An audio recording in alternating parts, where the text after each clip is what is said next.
ऋषि विराट कोहली और अनुष्का आए थे। प्रसन्न हो?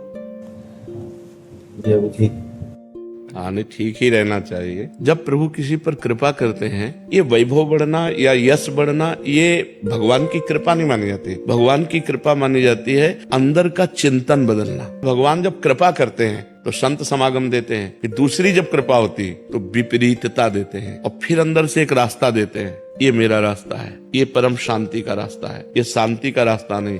भगवान वो रास्ता देते और जीव को अपने पास बुला लेते हैं। बिना प्रतिकूलता के संसार का राग नष्ट नहीं होता। कभी प्रतिकूलता आए उस समय आनंदित हो कि मेरे ऊपर अब भगवान की कृपा हो रही है, कि मुझे सतमार्ग में चलने की प्रेरणा मिल रही है। तो भगवान श्री कृष्ण ने गीता में कहा है कि मेरे भक्त का नाश नहीं होता, आनंद पूर्वक भगवान का नाम जप करो। क्या नाम जप से हो जाएगा? पूरा। ये हम अपने जीवन का अनुभव बताते हैं। हम सांख्य योग, अष्टांग योग, कर्म योग, इन तीनों को अच्छी प्रकार जान करके और फिर भक्ति योग में आए हैं। भगवान शिव राम राम राम राम राम राम जपते रहते हैं। हम वृंदावनवासी, तो हम राधा राधा राधा राधा, भावुकता में राधा राधा का प्रचार नहीं कह रहे कि हमने सुना और ऐसे ग्रंथों में पढ़ा, ऐसे कह रहे, स्वयं स्वाद लेके कह रहे और विश्वास के साथ कह रहे कि यदि आप राधा राधा जपते हो तो इसी जन्म में भगवत प्राप्ति हो जाएगी। कोई घाटे का सौदा तो है नहीं, ठीक है। क्या आपकी जिंदगी में भी मुश्किल है तो खुश हो जाइए। संत महाराज जी ने बताया है कि आपकी परेशानी ही भगवान का सबसे बड़ा आशीर्वाद क्योंकि है, और विराट कोहली ने ये बात चुपचाप सुन ली।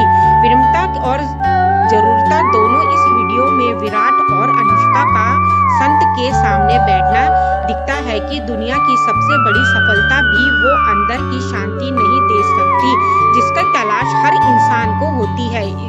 यह दृश्य बताता है कि जीवन का असली लक्ष्य आध्यात्मिक मार्गदर्शन है, मुश्किलें ही असली कृपा। महाराज जी का सबसे गहरा संदेश यह था कि भगवान की असली कृपा का मतलब धन दौलत बढ़ाना नहीं है।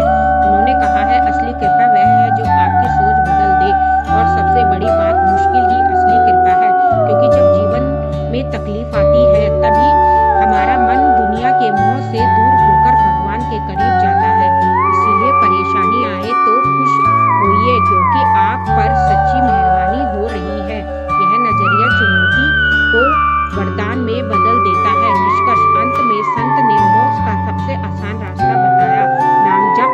उन्होंने कहा कि बड़े कर्मकांड नहीं, सिर्फ सच्चे मन से नाम जप से आपको असली जन्म में शांति मिल जाएगी। यह वीडियो हमें